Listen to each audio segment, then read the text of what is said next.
Very good morning to all of y'all, my dears. Yes, myself Amit Pathak, and again I'm here with a brand new chapter called as Microbes in Human Welfare, my dear. ये chapter का खास बात ये है कि यहाँ से 1 से 2 क्वेश्चंस या 1 to 2 क्वेश्चंस आने के चांसेस है, 1 से 2 क्वेश्चंस यहाँ पर आने के चांसेस है नीट में. And the question will be very very very straightforward, my dear. तो ऐसे क्वेश्चंस के लिए हम लोग को किस तरीके से प्रिपेयर करना है, किस तरीके से पैटर्न्स को रखना है, we are going to check it out, my dear. अब यहां पर अगर आप देखते हैं तो सबसे पहला स्टेटमेंट आता है माइक्रोब्स नाम के वर्ड को लेके. Now what do you mean by microbes? Microbes का दूसरा नाम होता है microorganisms. Now microorganisms का मतलब क्या होता है? A type of an organisms which can not be seen by our naked eye. अगर आप किसी ऑर्गेनिज्म को अपने नेकेड आई से नहीं देख सकते, हाँ माइक्रोस्कोप से देखें तो वो बात अलग, लेकिन अगर आपने किसी ऑर्गेनिज्म को अपने नेकेड आई से नहीं देखा तो yes it is termed as microbes और micro organisms. So they are very very very small, they will not be visible by your naked eye, my dear. So इस बात को हमारे दिमाग में रखना है. Now microbes are the major component of biological system on this earth. They are basically, जब हम बचपन में पढ़ते थे तो हम पढ़ते थे कि microbes are decomposers. Yes, microbes are very important decomposers and yes they are present. They are, मैंने जैसे बताया कि biological system में इनका major role होता है. Microbes can be useful, microbes can be harmful. जितनी भी बड़ी बड़ी बीमारियां आज देख रहे हैं आप, corona virus is one type of a microbes. आप यकीन मान के इस बात को अपने दिमाग में लेके चलिएगा कि they are the type of microbes which had caused a very serious impact on entire world, my dear. ठीक है. सो यहां पर जब हम आते हैं तो हमको पता चल रहा है कि माइक्रोब्स, अब आपके बुक में एक क्वेश्चन है कि ये जो माइक्रोब्स होते हैं कौन से किंगडम को बिलोंग करते हैं, तो it is something called as kingdom Monera को बिलोंग कर सकते हैं, किंगडम प्रोटिस्टा को बिलोंग कर सकते हैं एंड किंगडम फंगाई को बिलोंग कर सकते हैं. उनका ये भी क्वेश्चन है कि कौन से किंगडम में सिर्फ ओनली माइक्रोब, क्योंकि फंगाई में अगर आप देखेंगे तो मशरूम या बाकी की चीजें दिख भी जाती हैं, हाँ कुछ फंगस नहीं दिखते. They are microorganisms which can not be seen by a naked eye. लेकिन मोनेरा और प्रोटिस्टा तो यस, ये तो फुल्ली जो है वो आपको नेकेड आई से दिखेंगे ही नहीं, राइट. सो ऐसे लोगों को हम लोग ढूंढे कहां पे, मतलब आप माइक्रोब्स को कहां ढूंढेंगे? तो मैं बोलूंगा yes they'll be found in a soil, they'll be found in a water, they're also found in air, right? They are found inside our body. ये हमारे बॉडी में भी मिलते हैं my dears, right? Not only that, ये दूसरे animal और plant के अंदर भी मिल सकते हैं. तो आप इन सारे पॉइंट्स को याद रखना क्योंकि ये क्वेश्चन जो है वो एक फॉर्मेट के फॉर्म में या मैच द कॉलम के फॉर्म में आ जाएगा. दूसरा, they can be present at that place also जो पॉसिबली रहने लायक नहीं है, राइट. that place पे भी they can exist. so this type of life form can possibly exist in that place where no other life forms can live. चलो वो जगह देखते हैं. सबसे पहला नाम आएगा थर्मल वेंट्स. भयंकर गर्मी रहता है यहाँ पे, एकदम गर्मा गर्म गर्म कुंड जिसको हम कहते हैं, उसके अंदर भी जो है वो they will be found. Not only that, they are also found in a deep sea, right? समुद्र का जो सॉइल होता है ना नीचे का, उस सॉइल के अंदर भी ये मिलते हैं. Not only that, they can also be found several, snow का जो layers होता है ना, several meters down they can be seen or they can be found. Not only that, they can be found in a highly acidic environment. Chapter था आपका biological classification. उस chapter में आपको हाईली एसिडिक इन्वायरमेंट ये शब्द के लिए आपको एक नाम था. क्या आप मुझे बता पाएंगे वो जगह का नाम क्या था? It was thermophiles. याद होगा, जगह का मतलब वहां के माइक्रोब्स को बोलते हैं thermophiles, right. So these microbes are termed as thermophiles, right. और एसिडिक एरिया में रह गया तो उसको एसिडोफाइल्स या एसिडोफिल्स, राइट, इस तरीके से बोलते हैं. फिर भी आप इस बात को याद रखेंगे, हम डिस्कस करेंगे अपने लेक्चर में. Next, microbes are dash in nature, they are diverse. हर जगह पाए जाते हैं. अब पता तो करो कि माइक्रोब्स कौन कौन से लोग होते हैं. पहला जो माइक्रोब्स होगा it will be something called as protozoan. अब इंपॉर्टेंट ये है कि आप प्रोटोजोआ को डालोगे कहां, क्योंकि माइक्रोब्स हैं. मैं जरा हटता हूं, आप इसको कॉपी कर लीजिएगा. तो यहां पे आप प्रोटोजोआ को डालोगे किधर? अगर मुझे कोई पूछ दे भाई क्वेश्चन कि भाई प्रोटोजोन्स को कहां रखेंगे, तो मैं आंसर दूंगा protozoans will be kept in something called as Protista में रखना पड़ेगा। प्रोटिस्टा में रखोगे प्रोटोजोन्स को, प्लीज याद रखना, भूलना मत। Okay, so protozoans will be kept in dash, तो मेरा आंसर आएगा protozoans will be kept in protista, right. Prions को आर्य विट्टाकर सिस्टम में जगह नहीं मिली है। मैं आपको अभी बता दूं, prions are the proteinaceous infectious agents, right, please याद रखना, prions are the proteinaceous infectious agent, right, याद रखना। प्रूजनर का डिस्कवरी है, ये प्रूजनर का डिस्कवरी है। आर्य विट्टाकर सिस्टम में इनको जगह नहीं है, वायरॉइड को भी जगह नहीं है आर्य विट्टाकर सिस्टम में। हाँ, not only that, microscopic plant virus और एनिमल वायरस, इनको भी जगह नहीं है आर्य विट्टाकर में। आर्य विट्टाकर सिस्टम में जगह है बैक्टीरिया, जिसको हम रखते हैं मोनेरा में। So protozoas are kept in something called as poriferans, bacteria are kept in Monera, और फंगाई तो itself is a type of a kingdom, तो वो बोलने की जरूरत ही नहीं। बट वहां पे प्लीज याद रखना माइक्रोस्कोपिक प्लांट वायरसेस के बारे में मैंने बताया। फंगाई यहां पे वायरॉइड, प्रोटोजोआ, बैक्टीरिया, सो ये सब नाम आप इस बात को याद रखेंगे। दूसरा इंपॉर्टेंट पॉइंट, बैक्टीरिया अगर आप देखते हैं और फंगाई अगर आप देखते हैं, तो ये दोनों चीजों को अगर आप देखते हैं, so both of them are what, they are microbes and they are the two structures which can be grown on nutritive medium and they can form something called as colonies, right? और जब आप उसको colony में grow करोगे मेरे बच्चों, तो आपको पता चलेगा कि you can see them by naked आई। मतलब जब वो कॉलोनी में बहुत सारे ग्रो हो जाएंगे ना, then you can see that they can be visible by naked eye, and such cultures are useful in study of the microorganism. मैं आपको बता दूं मेरे बच्चों, वेरी गुड एग्जाम्पल इज, कभी भगवान न करे आपको कभी कोई बीमारी हो, बट जब कभी किसी को बीमारी होता है तो यूरिन सैंपल लेके they culture the urine, and by that they can know that which type of bacteria, fungus और any type of organism is present in your body. If it is present, वो दिख जाएगा आपके urine sample में या फिर आपके stool sample में। सो आप प्लीज इस बात को याद रखिए, ये आप नेकेड आई में तब देख पाएंगे जब इसकी कॉलोनीज फॉर्म होगी। आप next page, microbes in human welfare के नेक्स्ट पेज पे जब आप जाएंगे, तो you can C a different type of they had shown a different type of structures of organism. Fungus का है, वायरसेस का है, राइट, बैक्टीरियल कॉलोनी है, तो वो जरा याद रखना। दूसरा important point, microbes causes disease in animal as well as plants. Microbes can cause disease in animal as well as plant, and let me tell you कि ये बहुत बड़े लेवल पे इफेक्ट करता है। 20 to 30% of crops, they are being degraded or being destroyed by these microorganisms. But some of the microorganisms are what? They are useful in diverse ways, right? So अब जो हम लोग टॉपिक पढ़ने जा रहे हैं, हम लोग पढ़ेंगे माइक्रोब्स को हाउस होल्ड पर्पस में कैसे यूज करते हैं मेरे बच्चों। What we are going to deal is something called as microbes in household products. Okay? Now हुआ यहाँ पे ये है कि हम लोग एक एग्जाम्पल लेंगे मिल्क का। So milk is converted into a curd, as you all know, right. Milk curd में कन्वर्ट कैसे हो जाता है और क्यों हो जाता है? थैंक्स टू लैक्टोबैसिलस, इसको कहते हैं lactic acid bacteria. Now they grow in what? They grow in milk, and they have an ability to convert milk into curd. Okay, तो जब आप कर्ड का बात करोगे तो मैं आपको यह बात बता दूं कि lactic acid bacteria produces acids, right, and this acid has an ability to coagulate and partially digest the milk protein.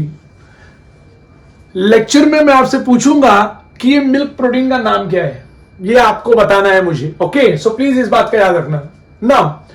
अब ये मिल्क में एकाएक बैक्टीरिया कैसे आ गया? ऐसा तो पॉसिबल नहीं है। तो हम क्या करते हैं, we make a small amount of inoculum और अ स्टार्टर। आप कर्ड का थोड़ा सा पार्ट निकालो, इसको जोरन भी बोलते हैं हम लोग। नाउ यहां पे क्या होता है, small amount of curd is added to a fresh milk as a what? As an inoculum और a starter. Now this inoculum और a starter, it contains millions of lactic acid bacteria. My dear, आप देख सकते हैं यहां पे millions of lactic acid bacteria, and this lactic acid bacteria it multiplies at suitable temperature. एक proper temperature होता है, ज्यादा और जरूरत से ज्यादा टेम्परेचर नहीं रख देना तो वो भी खराब हो जाएगा। सो यहां पे सुटेबल टेम्परेचर पे it starts converting milk into something called as curd. Not only that, मैं आपको बता दूं, it improves the quality, nutritional quality by increasing vitamin B12। Do you know what is the name of vitamin B12? The name of vitamin B12 is cyanocobalamin. अब अगले lecture में पूछूंगा कि साइनोकोबालामाइन ये अगर विटामिन नहीं रहा तो बॉडी में किस टाइप का अनीमिया होता है, आप मुझे बताएंगे। नाउ हियर एक और इंपॉर्टेंट पॉइंट बता दूं मैं कि lactic acid bacteria they play a very big role in our stomach. They play beneficial role by stopping, that is something called as checking the disease causing microbes, my dear. Not only that, एक दूसरा example आएगा Dove. Now what is Dove?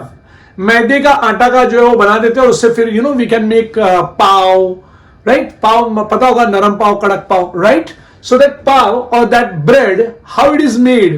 So first of all, what you have to take is a dough. Now that dough has to be fermented by bacteria, my dear. Now this bacteria, ये कौन है ऐसा जो ये काम करेगा? So यहां पर क्या होता है, यही डव हम लोग ब्रेड के लिए भी यूज करेंगे यहां पे, और यही डव हम लोग जो है वो इडली और डोसा के लिए भी यूज करेंगे। आपको बता देता हूं मेरे बच्चों, अगर आपने डव इडली और डोसा के लिए यूज किया तो that Dove will be fermented by bacteria. लेकिन अगर आपने पाव बनाने के लिए जो डव यूज किया उसके लिए बैक्टीरिया नहीं लगता, उसके लिए लगेगा something called as fungi, that is something called as yeast. मैं वापस कह रहा हूं, if you are making a dough for idli and dosa, what you are going to use is a bacterium. But if you are using something called as a dough for making bread, you are going to use something called as क्या, yeast। और उस yeast को हम कहेंगे bakers yeast। तो मैं इस बारे में भी आपसे बहुत ज्यादा बात करूंगा, बट फिलहाल आप इतना याद रखिए कि Dove which is they can be fermented by bacteria and which is used for making idli and dosa. Now these doves are puffed up by they puffed up appearance क्यों दिखाते हैं? The only reason behind that is that they have an ability to produce large amount of a carbon dioxide gas. Now they they मतलब वो bacteria. So bacteria produces large amount of something called as carbon dioxide in that dough. अब उस Dove को जैसे ही आप steam में रखोगे, what will happen? The carbon dioxide gas will escape. And as soon as this carbon dioxide gas escapes, what happens, my dear?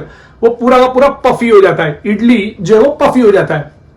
तो बहुत सारे लोग जो है वो बेकिंग सोडा डाल देते हैं ताकि कार्बन डाइऑक्साइड प्रोड्यूस हो और वो पफी हो जाए, लेकिन वो इतना पफी नहीं होगा। तो अगर आपको जरूरत से ज्यादा पफी करना है, जैसे होटल्स में आप देखते हैं, तो the reason behind that is what they use something called as bacteria. और बैक्टीरिया को डव में डाल देते हैं और वो डव में डालने के बाद क्या आ जाता है, वो produces large amount of carbon dioxide. और जैसे ही आप उसको एज अ स्टीम फॉर्म में डालते हैं, what happens is the carbon dioxide escapes, और जैसे ही कार्बन डाइऑक्साइड भागेगा entire area will become puffy। तो वही puffed up appearance दिखता है because of production of carbon dioxide gas। आपके टेक्स्ट बुक में लिखा है production of carbon dioxide gas, मैं लिखना चाहता हूं production of carbon dioxide gas as well as escape of carbon dioxide gas by increasing the temperature। वो steam idli जो आपने सुना होगा। दूसरा, अगर आपने कोई दूसरा डव लिया है और इस डव को जो है वो आप ब्रेड बनाने के लिए यूज करना चाहते हैं, तो मैं आपको बता दूं, ये ब्रेड बनाने के लिए what you use is something called as a baker's yeast, my dear. अब बेकर्स यीस्ट जो है वो अगर यूज हुआ तो वो डव जो होगा वो होगा ब्रेड बनाने के लिए। क्या बनाने के लिए होगा? ब्रेड बनाने के लिए होगा मेरे बच्चों, right? Now there are certain traditional drinks and traditional foods which are they are made by fermentation by microbes, and the very best example for this is a toddy. इसको ताड़ी भी बोलते हैं हम लोग इसको। So toddy palm, there is a palm called as toddy palm मेरे बच्चों। ये toddy palm का साइंटिफिक नेम है, बहुत सारी जगह पे अलग अलग जो है वो यूज होता है। बेसिकली बोरासिस फैबिलिफर से असली ताड़ी निकलती है टॉडी पाम। बहुत सारे बुक में कैरियोटा यूरेंस का भी नाम दिया है, कैरियोटा यूरेंस, फिश टेल पाम बोलते हैं हम इसको। सो ये दोनों पाम से जो है वो प्रोडक्शन होता है ताड़ी का या टॉडी का। बट बेसिकली जो टॉडी प्रोड्यूस होती है some part of southern India and it is made by fermenting sap from the palms. तो अलग अलग टाइप की जो पाम्स है, वो पाम्स जो है वो यही पाम्स है जिसकी मैं बात कर रहा हूं। तो कुछ नोट्स में आपको जो है कैरियोटा यूरेंस मिलेगा और कुछ नोट्स में आपको बोरासिस फैबिलिफर मिलेगा, ठीक है। तो प्लीज आप याद रखना। Not only that, microbes are also used for fermenting fish, soybean, please याद रखना, fish, soybean, bamboo shoots for something called as food. मैं आपको बता दूं मेरे बच्चों, चीज की बात करते हैं। One of the I can say oldest food item which is being formed by the help of microbes. ये बहुत इंपॉर्टेंट पॉइंट है। And they are partially degraded by something called as concentrate of milk. Milk पता होगा आपको, तो milk fat जिसको हम कहते हैं, तो they are partially degraded by milk fat and casein. अब मैं आपको बता दूं अलग अलग टाइप का ना मेरा बच्चा वैरायटीज का जो है वो चीज बनता है। अब उसमें एक होता है something called as Swiss cheese. तो स्विस चीज को बड़े बड़े होल्स होते हैं, and this Swiss cheese is perfectly made by a bacterium called as Propionibacterium shermanii. तो इससे अगर चीज बनेगा तो स्विस चीज बनेगा। दूसरा एक होता है Rockfort cheese. Roquefort cheese is ripened by a fungus. देखो ध्यान से सुनो, स्विस चीज अगर किसी ने बोला तो आपको नाम याद रखना है बैक्टीरियम का नाम क्या है, प्रोपियोनिबैक्टीरियम शर्मानी। लेकिन अगर किसी ने रॉकफोर्ट चीज आपको बोला तो रॉकफोर्ट चीज के लिए आप वहां पे शब्द यूज करेंगे फंगाई, और उस फंगाई का नाम है पेनिसिलियम रॉकफोर्टाई। एक और चीज आता है जिसका नाम होता है कैमेम्बर्ट चीज। तो कैमेम्बर्ट चीज जो है वो बनता है एक फंगस से जिसका नाम है पेनिसिलियम कैमेम्बर्टी। क्या बोला मेरा बच्चा, पेनिसिलियम कैमेम्बर्टी माय डियर। तो प्लीज इस बात को याद रखना मेरे बच्चों। ऐसे ही और भी बहुत सारे फूड जिसकी मैं डिस्कशन करूंगा आपसे। फॉर एग्जांपल कर्ड अगर होगा तो curd will be made by Lactobacillus acidophilus. ये परफेक्ट नाम है, आपने नाम सुना होगा लैक्टिक एसिड बैक्टीरिया। तो मैं आपको बता दूं मेरे बच्चों कि कर्ड का अगर नाम आया तो इट इज लैक्टोबैसिलस एसिडोफिलस। और अगर योगर्ट बना रहे हो श्रीखंड तो it has to be made by Lactobacillus bulgaricus और लैक्टोबैसिलस थर्मोफिलस। छाछ, बटर मिल्क बोलते हैं हम इसको। Butter milk is made by a structure, a जबरदस्त बैक्टीरिया लैक्टोबैसिलस एसिडोफिलस तो है ही है, स्ट्रेप्टोकोकस क्रीमोरिस से भी बनता है। एक सौर क्रीम आता है, आपने नाम सुना होगा कि नहीं, I don't know. Streptococcus lactis से बनता है। अच्छा चलो बताओ, कैमेम्बर्ट चीज किससे बनेगा? So Camembert cheese is made up of something called as Penicillium camemberti. मैं आपको बता दूं चीज के 3 टाइप्स होते हैं जो आपकी बुक में नहीं दिया है। एक होता है सॉफ्ट चीज, दूसरा होता है सेमी हार्ड चीज, और तीसरा होता है हार्ड चीज, राइट। हार्ड चीज में 40% से कम होता है वाटर, सेमी हार्ड चीज में 45% से कम होता है वाटर, 45% के अराउंड वाटर प्रेजेंट होता है, और 50 to 80% अगर वाटर हुआ तो that is something called as soft cheese मेरे बच्चों। इसके बाद हम लोग बात करेंगे very important topic called as microbes in industrial products. So now what we are going to start a topic called as microbes in industrial products my dear. अब microbes को इंडस्ट्रियल यूजेस के लिए लाना या इंडस्ट्रियल प्रोडक्ट्स प्रोड्यूस करना, we require a place, a container in which large number of microbes can be produced my dear. और उसके लिए बेस्ट चीज होती है something called as fermenters. So let us start with the topic. Microbes are used to synthesize a number of products valuable for human being my dear. लेकिन यहां पे इसका जो प्रोडक्शन है, ये प्रोडक्शन में माइक्रोब्स जब हम यूज करेंगे तो हम क्या प्रोड्यूस करेंगे? हम प्रोड्यूस करेंगे 2 चीजें। The very first will be something called as beverage and second will be something called as antibiotics. याद रहे एंटीबायोटिक्स के बारे में मैं एक प्रॉपर मॉड्यूल लेकर आऊंगा, लेकिन फिलहाल अभी हम लोग बात करेंगे बिवरेजेस के बारे में। ये जो बिवरेजेस हम बात करने जा रहे हैं, these beverages are fermented beverages. So basically there will be a production of alcohol my dear, basically ethyl alcohol. अब इथाइल अल्कोहल आपको भी पता है मेरे बच्चों, फर्मेंटेशन प्रोसेस और एनारोबिक रेस्पिरेशन नाम के प्रोसेस से प्रोड्यूस किया जाता है। सो यहां पर जो हम लोग प्रोडक्शन करेंगे, that production will be on industrial scale मेरे बच्चों। So if you want to increase the production at the industrial scale, yes you require a large containers, and these containers are mechanized and they are nothing but fermenters मेरे बच्चों, right. तो microbes इसके अंदर आप एकदम large amount में क्या कर पाओगे, कल्चर कर पाओगे और ग्रो कर पाओगे। The picture of fermenter is given in your text book, एक बार आप उसको चेक करेंगे मेरे बच्चों। उसका हाइट देखो, छोटा फर्मेंटर बहुत ही छोटा हो सकता है, 5 फीट 6 फीट का हो सकता है, या फिर अगर आप बहुत बड़ा फर्मेंटर लेना चाहते हो तो it can be around 2 to 3 floors, ठीक है। नॉट ओनली दैट, मैं आपको बता दूं, now what we are going to talk about is something called as fermented beverages. Now there is a microbe called as yeast. Yeast is Saccharomyces cerevisiae. अगर आपने yeast bread बनाने के लिए use किया तो उस यीस्ट का नाम होगा सैक्रोमाइसिस सेरेविसी, लेकिन उसका कॉमन नेम होगा dash yeast. It is termed as a baker's yeast my dear. लेकिन अगर आपने उसी ईस्ट वर्ड याद रहे मेरे बच्चों, उसी सैक्रोमाइसिस सेरेविसी को अगर आपने अल्कोहल के लिए यूज किया तो it is termed as what, brewer's yeast. तो ब्रूइंग इंडस्ट्री में ब्रूअर्स यीस्ट यूज होगा, और ब्रेड इंडस्ट्री में या ब्रेड प्रोडक्शन में what is going to be used is something called as baker's yeast. दोनों जगह सेम चीज है, सेम फंगस है। याद रहे मेरे बच्चों, मैं आपको एक आइडिया दे देता हूं कि yeast is a unicellular fungus. Please याद रखना, yeast is a unicellular fungus, ठीक है ना। ओके, सो यहां पर मैं देखता हूं yeast help in production of these fermented beverages. कौन कौन से फर्मेंटेड बेवरेजेस हैं? वाइन है सबसे पहला, बियर है, विस्की है, ब्रांडी है और रम है। माय सजेशन विल बी, अपने पूरे लाइफ में इन 5 चीजों को हाथ नहीं लगाना है, ये मेरा सजेशन है। मानना है तो मानना जरूर। नेक्स्ट, तो ये जैसे मैंने आपको बताया कि ये ब्रूअर्स यीस्ट है मेरे बच्चों, ठीक है ना। अब यहां पे ये brewer's yeast is used for fermenting malted cereals. तो माल्टेड सीरियल्स और फ्रूट जूस, अगर इन दोनों का फर्मेंटेशन किया by the help of brewer's yeast, yes there will be a production of something called as ethanol. Please याद रखो, it is ethanol. Now depending on the type of a raw material used for fermentation and the type of a processing, अब 2 तरह की processing होगी, एक होगा मेरे बच्चों डिस्टिलेशन और दूसरा होगा विदाउट डिस्टिलेशन माय डियर।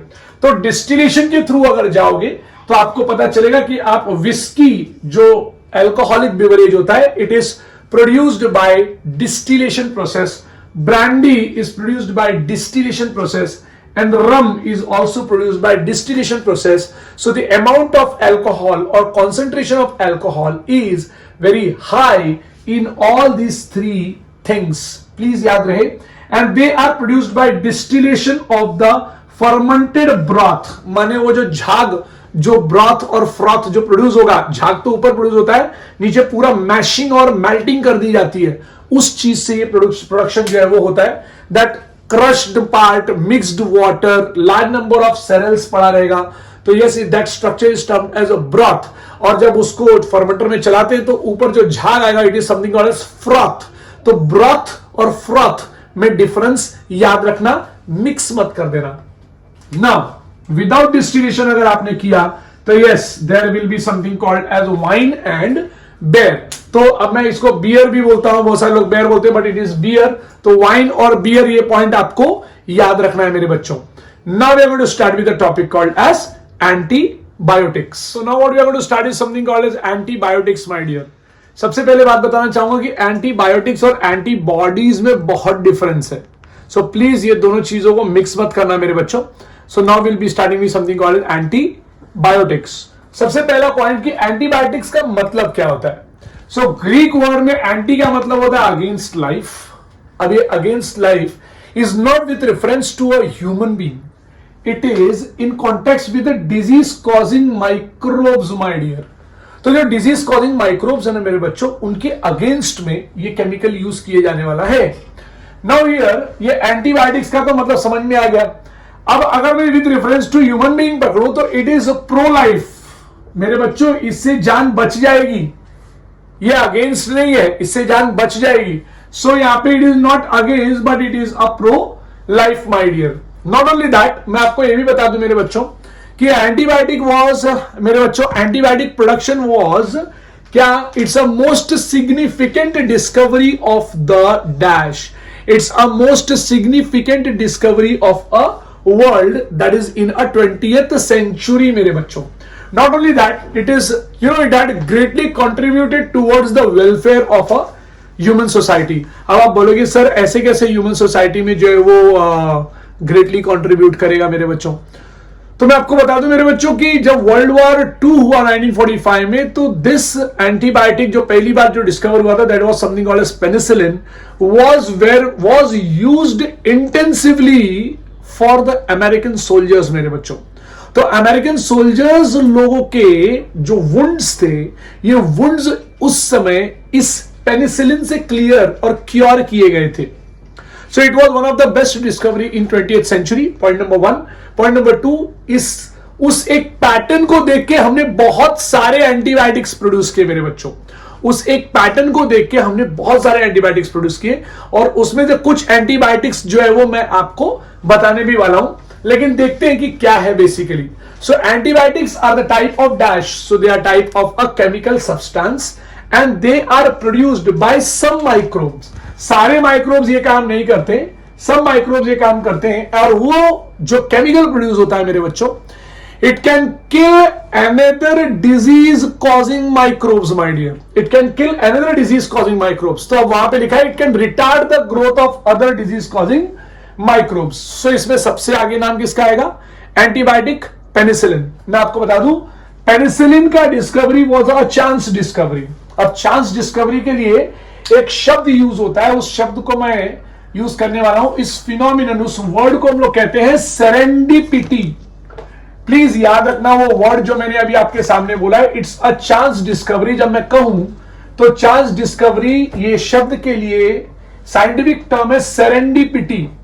अब सेरेंडिपिटी का मतलब होता है कि मैंने एक डिस्कवरी किसी और, मैं कुछ और कर रहा हूं और मेरे से ऐसी इतनी बड़ी डिस्कवरी हो गई कि वो समाज को बचा ले, ऐसी डिस्कवरी हो गई। Benzene was one of that discovery. Benzene का भी discovery was in the same pattern my dear. जिस तरीके से डिस्कवरी जो है वो एंटीबायोटिक का हुआ, उसी तरीके का डिस्कवरी बेंजीन का भी हुआ। तो इसके लिए वो वर्ड बहुत इंपॉर्टेंट है। आप अगर प्रदीप बायोलॉजी जैसी बड़ी बड़ी बुक्स पढ़ेंगे तो आपको पता चलेगा, वहां पे ये वर्ड लिखा मिलेगा आपको, सेरेंडिपिटी।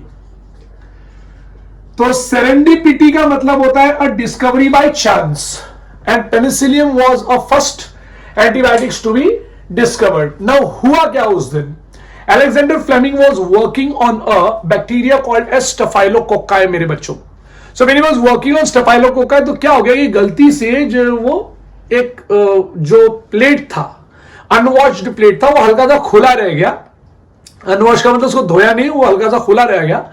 तो क्या हुआ कि वो पेनिसिलिन, अभी पेनिसिलिन तो वो केमिकल है जिसकी मैं बात करने वाला हूं। पेनिसिलियम नोटाटम नाम का एक फंगस के स्पोर्स वहां पर आके गिर गए, और वो स्पोर्स क्या हो गए? They started growing my dear. अब मेरी बात ध्यान से सुनिए। There is a petri plate है, और उस पेट्री प्लेट के अंदर स्टेफाइलोकोकस या स्टेफाइलोकोकाई नाम का बैक्टीरिया हमने, अब Alexander Fleming was working on that bacteria, तो उनका कुछ काम था, गलती से वो थोड़ा सा खुला हुआ रह जाता है, and what happens, large number of spores of something called as Penicillium chrysogenum या पेनिसिलियम नोटाटम, ऐसे दो फंगस का डिस्कशन होता है। तो वो आ गया वहां पर, और आने के बाद क्या हुआ कि दैट फंगस स्टार्टेड ग्रोइंग, और जितनी दूर वो फंगस ग्रो हो रहा था उसके आजू बाजू से जितने भी बैक्टीरियाज थे staphylococci, all of them were dying, सब मर जा रहे थे। तो अलेक्जेंडर फ्लेमिंग ने बोला अरे ये क्या है, ये ऐसे क्यों हो रहा है? ही वाज शॉक्ड कि अरे ये ऐसे कैसे हो रहा है कि मतलब थोड़ा सा केमिकल जो है वो, मतलब ये थोड़ा फंगस उगा तो ये बाकी के बैक्टीरियाज मर रहे हैं। So when he started checking, he saw a fluid or a chemical which is being released from these fungal filaments. Penicillium जो ये फंगस था उसके थ्रू जो एक केमिकल निकल रहा था, और उस केमिकल का नाम इन्होंने पेनिसिलिन रख दिया मेरे बच्चों। And that chemical was killing that bacteria. So killing मतलब एंटी, और बैक्टीरिया तो biotic, so it was killing that bacteria मेरे बच्चों। सो पेनिसिलियम नोटाटम, ये फंगस जो जिसकी मैं डिस्कशन कर रहा हूं और जिसकी डिस्कवरी हुई उस समय, तो पेनिसिलियम नोटाटम में ये उनको देखने के लिए मिला, और staphylococci was not able to grow. अब मैं आपको एक बात और यहां पे बताता हूं, तुम्हारे इकोलॉजी नाम के यूनिट जो है उसके अंदर ये एक टॉपिक आपको मिलेगा कि the fungus was not trying to kill bacteria, but the presence of that fungus had killed the bacteria. Fungus ने, अभी जैसे एक शेर ने डियर को मार दिया तो इसको प्रेडेशन बोलते हैं, तो फंगस ने स्टेफाइलोकोकस बैक्टीरिया को मारा क्या? हाँ मारा, उसके केमिकल ने मारा, but the intention was not that from fungus side. Such type of phenomenon is termed as amensalism मेरे बच्चों. तो ये टॉपिक भी आपको आना चाहिए कि व्हाट इज द इंटरैक्शन और inter relationship between the two species. यहां पर फंगस एक स्पीशीज है, एक जीनस है, और दूसरा स्पीशीज और जीनस है वो बैक्टीरिया. तो स्टेफाइलोकोकस और पेनिसिलियम नोटाटम के बीच में क्या इंटरैक्शन हुआ? Such type of interaction is termed as what? Amensalism मेरे बच्चों. तो ये अमेंसालिज्म, ये टॉपिक को जरा पकड़ के रखना, बहुत ज्यादा इंपॉर्टेंट है. तो हम अमेंसालिज्म पढ़ लेंगे अभी.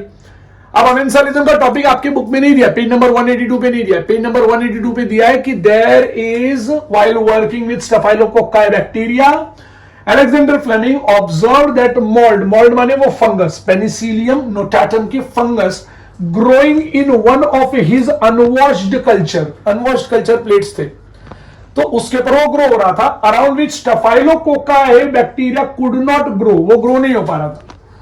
तो उन्होंने क्या ढूंढा? He concluded and found that it was due by chemical, ये देखो, due to chemical produced by mould. एक केमिकल प्रोड्यूस हुआ, उस केमिकल का नाम क्या रखा गया? Penicillin. And this penicillin was being produced by what? Penicillium notatum. Let me tell you, ये आइडिया, ये थॉट ही बहुत बड़ा माइलस्टोन था 20th सेंचुरी का मेरे बच्चों.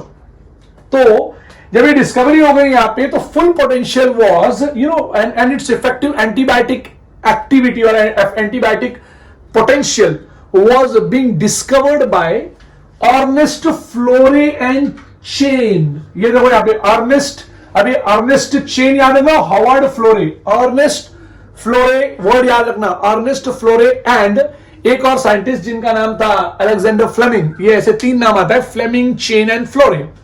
तो फ्लेमिंग, चेन एंड फ्लोरे, ये तीनों लोगों को नोबेल प्राइज मिलता है 1945 में for this discovery. And let me tell you, in world war 2 American soldiers को जो भी वुंड आया था, all that wound was cleared by this antibiotic. ये एंटीबायोटिक अपने आप में इतना बेस्ट था जिसने पूरा का पूरा वॉर चेंज कर दिया, मैं आपको बोलूं. सो यस, प्लीज आप इस बात को याद रखिए कि antibiotics are the type of chemicals. Right, these are the type of chemicals which are produced by certain microbes, some of the microbes, and it is very much effective, impactive, and I can say toxic to another microbes, ठीक है, which are harmful to us. So हमने उठा लिया फायदा.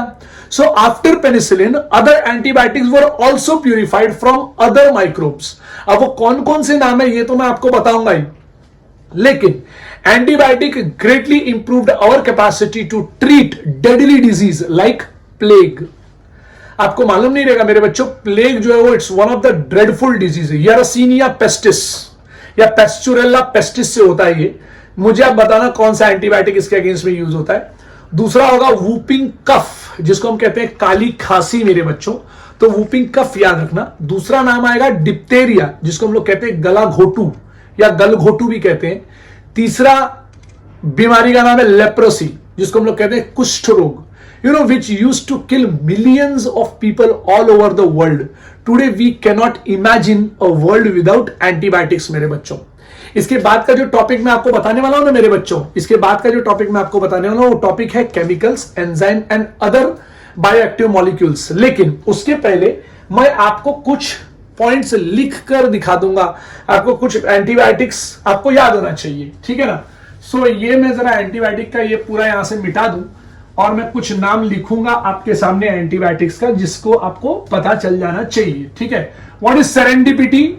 तो serendipity का मतलब होता है discovery by chance. What do you mean by antibodies? Antibodies are the type of chemicals which are produced by the microbes, ठीक है ना, बाय सम माइक्रोब्स. ऐसा शब्द आपके बुक में है, which are produced by some microbes, and yes they produce certain chemicals which can kill the another microbes जो हमारे लिए हार्मफुल है, राइट. सो पहला यहां पे जो मैं नाम लिखूंगा, इसका मैं कोडवर्ड दे देता हूं आपको. पहले ये कोडवर्ड आप याद कर लो, chlorostrepto, chlorostrepto, erythrostrepto, pencil, pencil, strepto, strepto, chloro strepto, erythro, एक minute, chloro strepto, erythro strepto, okay, pencil, pencil, chloro strepto, erythro strepto, pencil, pencil, strepto strepto. तो यहां पे लिख देंगे हम, यहां पे chloro strepto, erythro strepto, pencil pencil, strepto strepto. अब आप बोलेंगे सर ये तो बहुत सारा स्ट्रेप्टो हो गया, तो मैं ये सब भर दूंगा मेरे बच्चों, ठीक है ना। तो क्लोरो का फुल फॉर्म होगा क्लोरोमाइसेटिन, ठीक है। और यहां पर आएगा स्ट्रेप्टोमाइसिस वेनेजुले, शब्द याद रहे मेरे बच्चों, बहुत ही इंपॉर्टेंट, स्ट्रेप्टोमाइसिस, स्ट्रेप्टोमाइसिस वेनेजुएले। तो प्लीज ये याद रखना, स्ट्रेप्टोमाइसिस वेनेजुले, क्लोरो स्ट्रेप्टो। अब एरिथ्रो, एरिथ्रो का आएगा erythromycin, chloro strepto, erythro strepto. अब एरिथ्रोमाइसिन का क्या आएगा, स्ट्रेप्टोमाइसिस, है ना।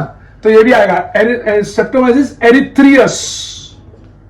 सो इट इज स्ट्रेप्टोमाइसिस व्हाट मेरा बच्चा, एरिथ्रियस। तो chloro strepto, erythro strepto, pencil, pencil मतलब पेनिसिलिन होगा यहाँ पे, पेनिसिलियम। आजकल जो हम निकालते हैं वो निकालते हैं क्राइजोजीनम से। प्लीज याद रखो मेरे बच्चों, आजकल जो हम लोग निकालते हैं वो फंगस होता है, पेनिसिलियम क्राइजोजीनम। और लास्ट में आता है स्ट्रेप्टोमाइसिन मेरा बच्चा, is a type of antibiotic and it is produced by Streptomyces griseus, ठीक है।